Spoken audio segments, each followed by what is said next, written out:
Assalamu alaikum and welcome to the Oasis Focus on Finance show. I'm your host, Shafiq Morton. And of course, it's your special Ramadan edition. And last week, we spoke to the woman of Oasis about the experiences in the financial world. Today, we have a look at something that is called life staging. How life staging in terms of finance and investment can affect women not only in the marketplace, but at home and everywhere else in the dunya. A special welcome to our guests today.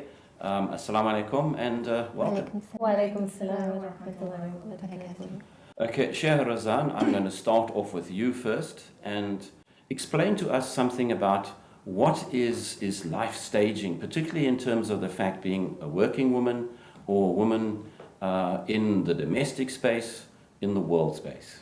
So Shafiq, let's just unpack life staging. You a young professional, you go into the next stage of your life where you're working, and then you ultimately go into retirement. So ultimately what we want to achieve here is just explaining what were the obstacles that were faced during these life stages, what decisions were taken versus what decisions should have been taken.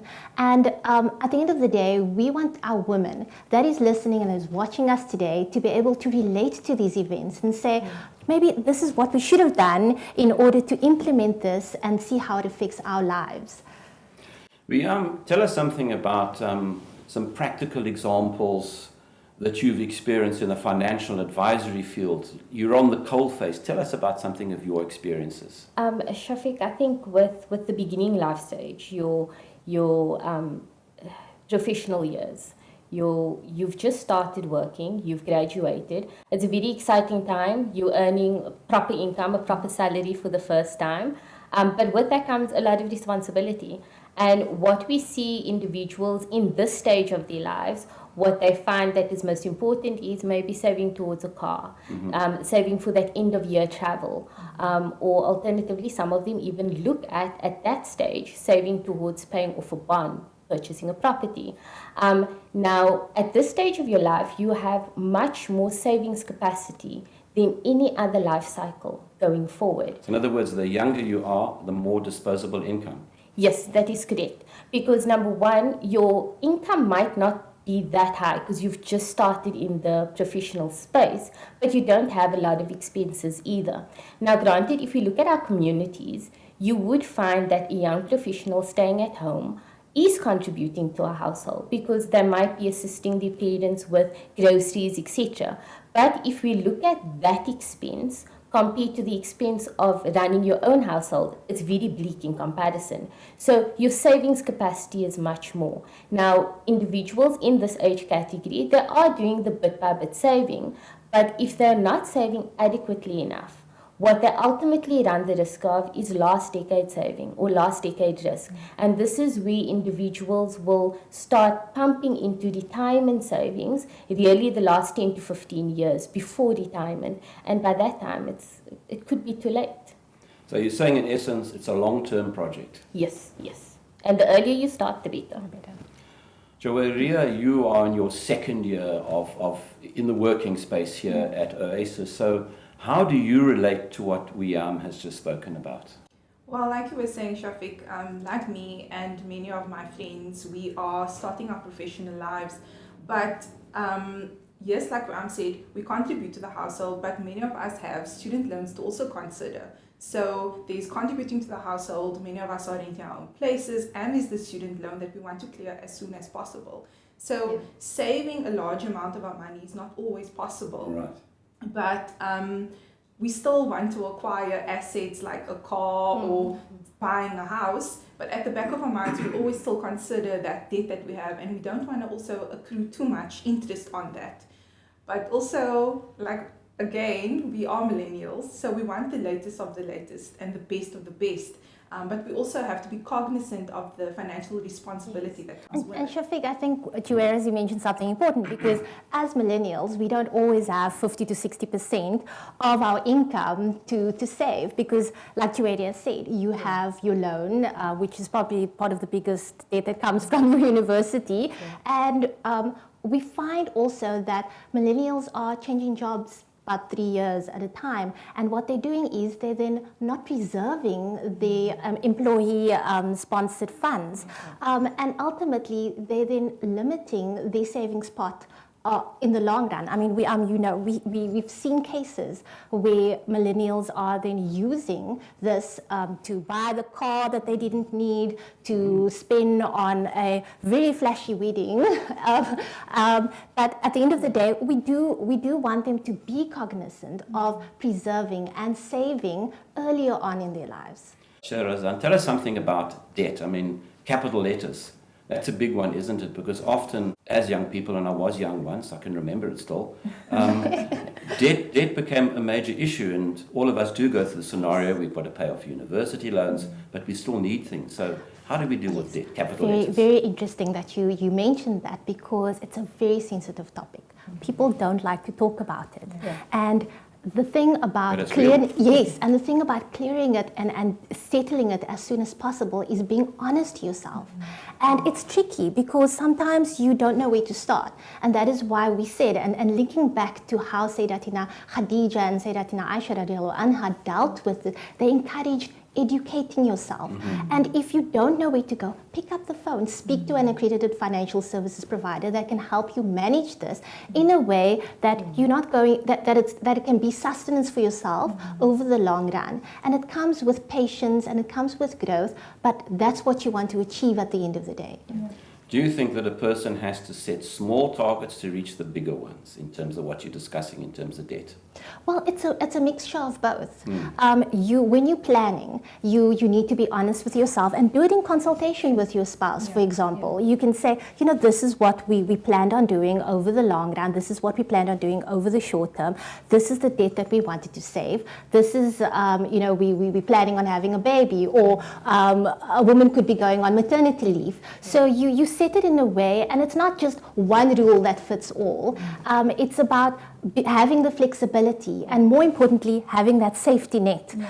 Because, like we said, there could be things that could have happened, there could have been obstacles, so you take the decisions earlier on rather than leaving it for later. That's true. Now, how do you relate now to what's being said? I mean, it's been mentioned, millennials change jobs, it's a reality. So how do we manage to stay financially stable while changing jobs? Because when you change a job, pension fund can be taken out as cash, for example, you can lose it. Yeah. So what I see a lot of young people doing, and we see it all the time, when they are changing jobs, one could be that they haven't sought financial advice in terms of which option they need to take. But you really have three options when you're leaving or changing employment. You can either take your pension benefits out in cash, preserve, or move to your new company's pension or provident scheme. Now, if somebody has taken out that funds in cash, number one, they've paid unnecessary taxes if they didn't have any debt to square up, etc. Now, let's use an example where somebody's actually worked at the company for 3 years before they've moved, and we're talking now, once again, about the millennial, the young professional, and they've accumulated within the pension fund 100,000. If they opt to preserve that benefits and leave it till retirement, you're looking at a minimum of 27 years of leaving that funds just to accumulate growth.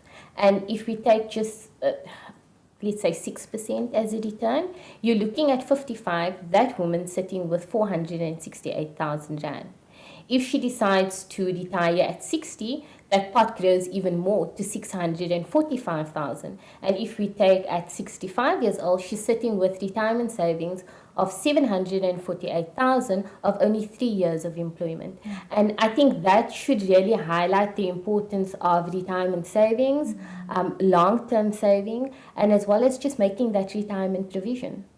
Now, Riyam, do you think part of all of this, what we're discussing, what we have to underline is that Islamically speaking, in terms of investment, a woman, Islamically speaking, is allowed to have her own property. Correct. And de facto is allowed to invest, and that is the advisable course to take.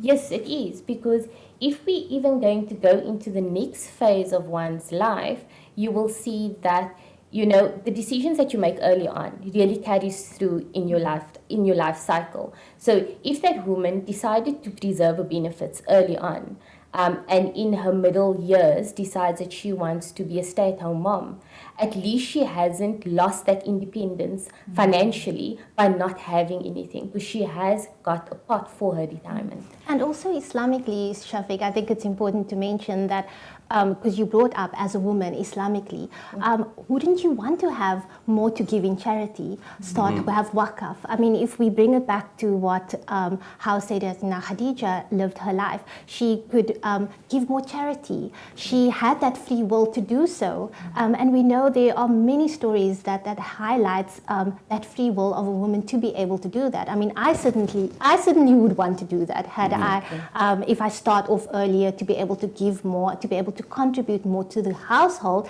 and your neighbor, and then the bigger community as well. To get back to you again, we start to advance in life and we go to the next life stages, from being a millennial to being slightly older. Where do we go from there? Yes, so like you said, Shafiq, you're a young professional, now you're moving into the phase of where you married or you have kids, like Tuera saying, she had the study loan, now you settle that loan, and when you had that second-hand car, it's time to trade it in for a new car, for example. So that's the next phase that would come, for example, in the life stage of a woman. We want to pick up on that. I mean, as we move towards the mid stages of our life cycle, how does the game change in a sense? Well, it will change substantially, in fact, Shafiq. If we look at people 35 plus, they are earning the most income they'll ever earn in their life cycle. They have reached their peak in terms of income generation, and also found financial and employment stability, because now we've moved away from that changing jobs every 3 years, and we're now stable in our job, or at least settled in a particular field. And before we even go to what happens within the stage, I think we need to really touch on what individuals need to think about before they enter the stage. Because like Shidazan said, people in this age category are married, they've purchased a property, and they have children. Now, when you're coming from being young and just started working, young professional, you need to think of, when you're getting married, it's not just about the big day, about which dress you're going to wear, for example. It's not Mills and Boon, is it? No, not at all. You actually need to look at key financial issues, being one, when would you like to retire? If you are going to have children, and hopefully, inshallah, everybody be granted kids, inshallah, how are you going to pay for the education? We look at the luxuries in life. We'd want to go on a holiday. How often do you want to go on that holiday? And then also joint finances, because now you're entering into a marriage, there's going to be a bond. There's going to be that educational spend. How are you going to split it with your partner? And then we have to look at the reliance that women put on their partners. And it's an age-old thing. Women rely more on the male to carry through the finances in the house, because one, males in a similar position to females earn more. And we see that worldwide.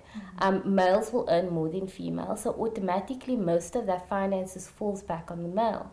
But then, like Juwadia had also said in last week's segment, was that whatever the wife contributes to the household should be seen as a sadaqah. So in that way, you do have more of leeway to save for yourself, because women generally want to be a stay-at-home mom. I think all of us, Shidazani as a parent as well, would say that we'd want to spend more time with our kids, but that translates into lower income or no income for that matter. So one really needs to look at planning for this phase in your life beforehand, so that you make proper financial decisions in terms of the provisions that you'll make financially. Joeria, let's have a look at an example of a woman in her prime, and then something happens in her life that's quite dramatic. You've got a very interesting example. Thanks, Shafiq. We had this case where a woman tragically lost her husband, and she was completely dependent on him, so she had no insight in the finances of the household, and he would take her everywhere she needed to be, so she couldn't also drive. This had her feeling extremely helpless. But if she took the initiative to get involved with the finances and also assist her husband. And if they realized the importance of doing things in consultation, then this could have been avoided. And I realized that there are some women out there who take the choice to distance themselves from these kind of decisions and leave it to the husbands. But if only they realize the importance and how it benefits the household. As Her Excellency Mona Al-Mari said, for society to be productive, it has to utilize the talents and capabilities of women. True, and I don't think any time expressed this more than the time of the Prophet Nabi Muhammad sallallahu alaihi wasallam. And Shafiq, just to come in there, because Juwaira mentioned about a loss in a household, a death of a spouse, which is the very reason why it is so important to have a will. And it's not just also about having the will, it's about thinking who your executor is going to be. And often we find that we just choose the eldest in the family, they're going to be the executor, and heaven forbid something does happen and this executor doesn't have the financial literacy or doesn't understand how administration of a deceased estate works, they're not going to know what to do. So they would then just hand it over to a power of attorney and give it over to someone else. And I think if the ladies that are listening, if you that executor, if you that person that someone has entrusted with you their will or to look after their finances once even forbid anything happens to them, you need to be able to know what to do. So it starts about educating yourself, knowing what does it mean, what are the terms of it, and speak to someone if you don't know. It can be quite burdensome when you are put in that position because you don't want to say no. You want to be there for the family. At the same time, you need to be assertive enough and say, but just as much as you have entrusted me with this responsibility, I need to be able to know how to deal with it because I want to be able to deal with it in the right way. And I think also just touching on needing to know. With millennials today and women today, because we are in the workforce, we do have that power to find information. Yeah. And I think it's important to know, if you are a stay-at-home mom, to know what your husband is earning, to know firstly the source of wealth, if he has any savings, what type of savings he has. What happens to those savings if he should pass on? These are realities, aren't they? Yeah. Yes, no, they are. It happens more often than we sometimes would care to admit, that a woman is left almost destitute because she doesn't know what's going on. Yeah. Correct. And I mean, if you were fully reliant on your husband to run, because his was the only income that was coming into the household, you now left, like she was, in a tragic position where how does she make sure that there's food on the table for a family? Now, we can say that those were in generations before, and nothing can be changed about that, but we can change the future. We can change future women's perspectives about their rights, number one, and then also just educating themselves, knowing which products it is, what falls inside of your estate, what falls out of your estate. And what's also very important is your marriage regime. Are you married in community of property or out of community of property? Because that also plays a vital role if one of the partners should pass on. Shafiq, because if we with your marital regime, we mentioned death of a spouse, and we know divorce is a very sensitive topic, but once again, it's the reality. And we find that the spouse is now totally reliant on the spousal maintenance, the maintenance plan for the kids. So she's living month to month, which is not sustainable. Yeah. So then we move back to, what decisions should I have taken? Should I have tried to become financially literate, more independent, try to do something towards my retirement savings pot? Because the reality, once again, is that as much as we want to depend on our kids in when we move to our next stage of our life cycle, sometimes there might be an issue there, or you might having to assist with funding. Yes. So you need to think about those things before that an eventuality might occur.